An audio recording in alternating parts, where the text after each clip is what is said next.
Hi everyone, welcome to my channel Study with Himanshi. So today in this video we are going to discuss the types of majority in the parliament. Whatever types of majority are available in the parliament that is used for voting on certain bills in the parliament, we'll discuss that. So there are basically four types of majority in the parliament: absolute majority, effective majority, simple majority, and the special majority.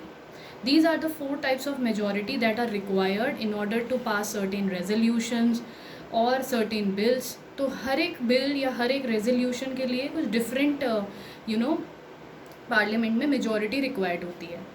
So first is your absolute majority.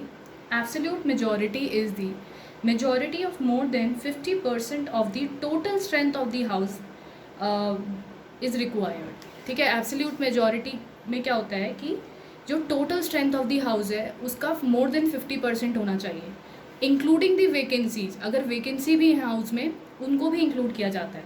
जैसे लोकसभा का total strength 545 है, तो अगर आप इसका 50% निकालोगे that will be 272. ठीक है, तो हमें उससे मोर देन चाहिए. तो मिनिमम एब्सोल्यूट मेजॉरिटी के लिए मिनिमम जो मेजॉरिटी मतलब जो वोट्स है होनी चाहिए फेवर में वो 273 होनी चाहिए. ठीक है, और एब्सोल्यूट मेजॉरिटी का पार्लियामेंट में यूज़ कब होता है?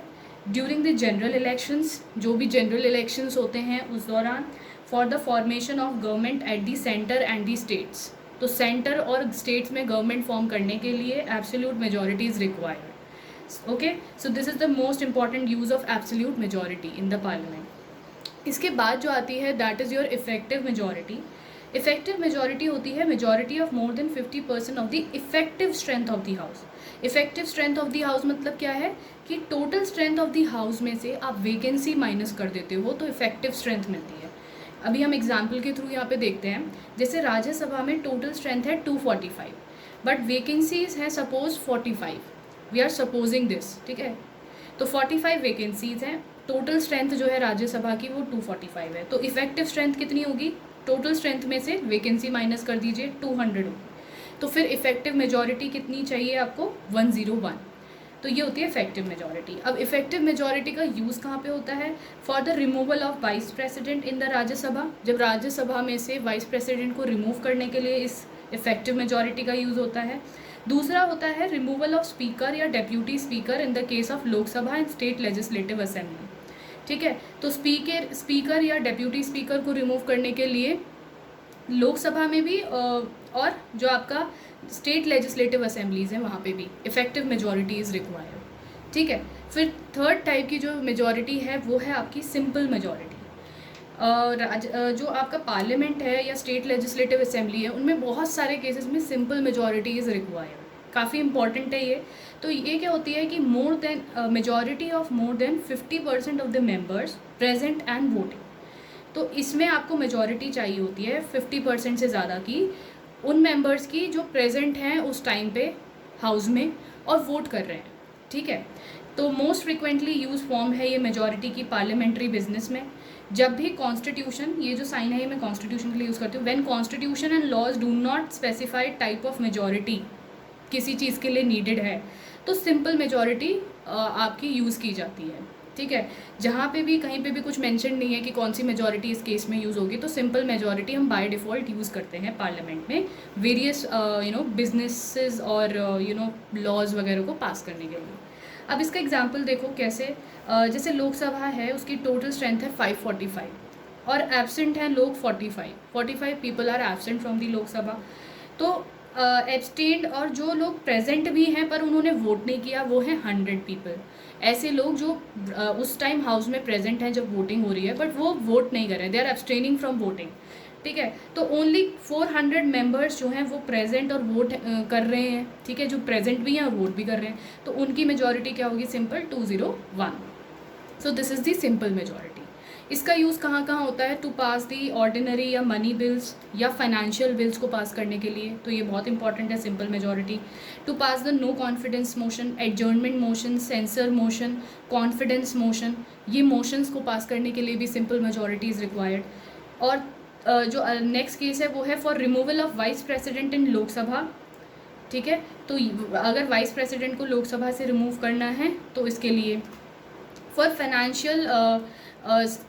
फाइनेंशियल स्टेट इमरजेंसी के लिए भी simple majority is required. Financial emergency declare करनी है, सिंपल मेजॉरिटी रिक्वायर्ड होती है इसके लिए, स्टेट इमरजेंसी के लिए भी। For election of speaker and deputy speaker, deputy speaker जो स्पीकर हैं उनके इलेक्शन के लिए भी सिंपल मेजॉरिटी यूज़ होती है, बट रिमूवल के लिए क्या यूज़ होती है, इफेक्टिव मेजॉरिटी, अभी हमने देखा था। Also for the ratification of states by the constitutional amendment bill का जो रैटिफिकेशन, जहाँ पे स्टेट्स की रैटिफिकेशन की ज़रूरत है, वहाँ पे भी सिंपल मेजॉरिटी यूज़ होती है।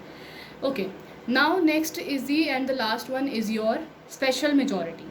स्पेशल मेजॉरिटी के 4 टाइप्स होते हैं, इसमें 4 टाइप्स होते हैं। पहली special majority as per the article 249 के हिसाब से जो है अभी हम देखेंगे। टाइप 2 है special majority as per article 368 जो कि आपकी कॉन्स्टिट्यूशनल अमेंडमेंट से रिलेटेड है। फिर आता है आपका type 3 special majority as per the article 368 plus 50% state ratification by the state simple majority. ना कुछ ऐसे कॉन्स्टिट्यूशनल अमेंडमेंट्स प्रोविजंस हैं जहाँ पे स्टेट के रैटिफिकेशन की ज़रूरत होती है उस बिल को पास होने के लिए, तो 50% जो है स्टेट रैटिफिकेशन इज़ नीडेड। तो वहाँ पे स्टेट जो रैटिफिकेशन करती है वो सिंपल मेजॉरिटी के थ्रू करती है। तो third case is this. Fourth case में क्या होता है, special majority as per the article 61। तो ये इसके 4 केसेस हैं। सबसे पहले टाइप 1 देखते हैं। टाइप 1 में क्या है कि it requires a majority of 2/3 members present and voting. तो टाइप स्पेशल मेजॉरिटी टाइप 1 में क्या है, as per the article 249 it requires कि जो प्रेजेंट एंड वोटिंग मेंबर्स हैं उनकी 2/3 of the members should vote in the favour. ठीक है, उसकी मेजॉरिटी चाहिए, majority of 2/3 of the members present and voting. इसका यूज़ होता है राज्यसभा में रेजोल्यूशन पावर पास करने के लिए, to empower the parliament to make laws in state list. और ये लॉज जो स्टेट लिस्ट में जो पार्लियामेंट बनाता है that is valid for 1 year but it can be extended any number of times. तो जब राज्यसभा के पास ये पावर होती है कि वो उस पार्लियामेंट को ये पावर दे सकता है कि स्टेट लिस्ट पे बेस वो लॉज, स्टेट लिस्ट में जो भी सब्जेक्ट्स हैं उन पे लॉज पार्लियामेंट बना सकती है। तो इस चीज़ के लिए स्पेशल मेजॉरिटी यूज़ होती है जहाँ पे 2/3 of the member present in voting की मेजॉरिटी रिक्वायर्ड है। टाइप 2 वाला जो केस है एज पर द आर्टिकल 368, तो इसमें क्या मेजॉरिटी चाहिए होती है, 2/3 of the member present in voting plus more than 50% of the total strength of the house, both the condition should be fulfilled. तो इसका यूज़ होता है कॉन्स्टिट्यूशनल अमेंडमेंट बिल पास करने के लिए जो फेडरलिज्म को अफेक्ट नहीं करता है। तो यहाँ पे क्या है, जहाँ पे भी फेडरलिज्म के जो फीचर्स हैं वो अफेक्ट नहीं होते, वहाँ पे स्टेट के रेटिफिकेशन की ज़रूरत नहीं होती है। दूसरा, रिमूवल ऑफ जजेस of supreme court and high court के लिए भी स्पेशल मेजॉरिटी चाहिए इस टाइप की। चीफ इलेक्शन कमिश्नर और chief controller and auditor general of India, इनको रिमूव करने के लिए भी स्पेशल मेजॉरिटी रिक्वायर्ड होती है। नेशनल इमरजेंसी को अप्रूव करने के लिए भी स्पेशल मेजॉरिटी इस टाइप की रिक्वायर्ड होती है, टाइप 2 की। Resolution of state legislature for creation and abolition of legislative council article 169 के अंडर, इसके लिए भी special majority is required of this type. ठीक है, तो ये वेरियस केसेस हैं जहाँ पे स्पेशल मेजॉरिटी इस टाइप की रिक्वायर्ड है, ये आपको सब याद करने पड़ेंगे। ठीक है, और इसके बाद टाइप 4 आ जाता है लास्ट। तो इसमें क्या है, 2/3 of the members of total strength of the house, total strength of the house के 2/3 मेंबर्स की मेजॉरिटी चाहिए होती है। अब यहाँ पे देखो डिफरेंट था, 2/3 of the members present in voting type 1 में, यहाँ पे है 2/3 of the members of total strength of the house including the vacancy. तो इसका यूज़ होता है impeachment of the Indian president के केस में। ठीक है, इस वाली स्पेशल मेजॉरिटी का, टाइप 4 का। अब टाइप 3 हमने इसलिए नहीं पढ़ी क्योंकि टाइप 3 में सेम है, टाइप 2 जैसा है, प्लस इसमें क्या चाहिए होता है, बस 50% स्टेट का ratification by the simple majority जो हमने यहाँ पे देखा था कॉन्स्टिट्यूशनल अमेंडमेंट बिल के केस में। So these were the types of majority in the parliament. I hope आपको ये मेजॉरिटी समझ आई होंगी, और इन किस मेजॉरिटी का किस केस में यूज़ होता है ये आपको याद होना ज़रूरी है।